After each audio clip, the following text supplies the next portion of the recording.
Shalom, selamat pagi kepada Pak yang terhormat Pak Johannes Kemong, anggota DPR Provinsi Papua Tengah.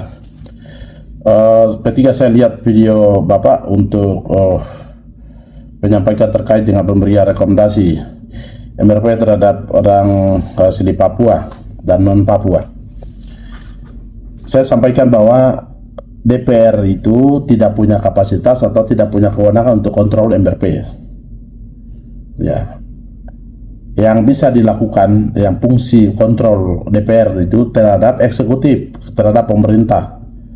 Ya, yang DPR melakukan itu terhadap eksekutif atau pemerintah sebagai mitra kerja. Bukan DPR kontrol MRP, itu tidak ada. Kita lembaga ini lembaga sama. Tidak ada yang di atas, tidak ada yang di bawah. Lembaga kita sama ya, kedudukan kita dalam pemerintahan itu sama. Nah, itu pertama yang saya sampaikan. Yang kedua, pemberian rekomendasi. Pemberian rekomendasi itu MRP wajib mengeluarkan rekomendasi bagi orang asli Papua 80% dan non asli Papua atau anak-anak kelahiran yang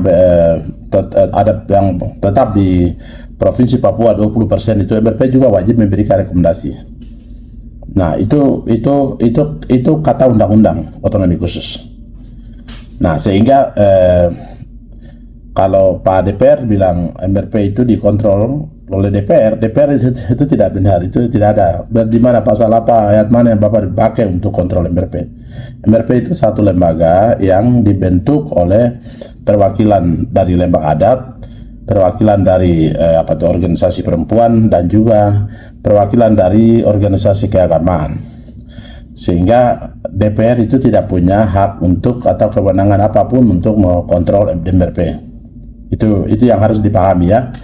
Nah, sehingga kita kalau ada pun persoalan-persoalan terutama masalah penerimaan CPNS dan itu harus pertama kita lihat dari kemampuan itu dulu, mana anak-anak asli kita dulu, kemampuan untuk menerima, karena ini kan terima secara online bukan offline. Kalau mau bagaimana orang Papua mau 80% itu betul-betul mau diangkat, ya pemerintah dan DPR harus berusaha kepada pemerintah pusat agar untuk Papua penerimaan CPNS itu melalui offline bukan online. Nah, kalau itu terjadi, tentu pemerintah akan perhatikan 80% itu betul-betul kasih ke anak asli Papua dan 20% kasih kepada saudara-saudara kita non Papua yang lahir besar di tanah Papua.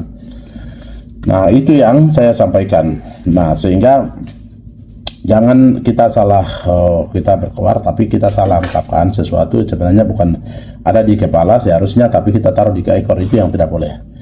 Nah, itu yang saya sampaikan agar hal ini menjadi perhatian untuk teman rekan-rekan kita di DPR, juga DPR Provinsi Papua Tengah ini juga kadang-kadang ya bicara bagus, ada kadang bagus, ada juga tidak jelas. Jadi memang ya kita juga tidak bisa salahkan karena lembaga ini juga lembaga baru dan provinsi baru yang baru dibentuk dan kita butuh belajar.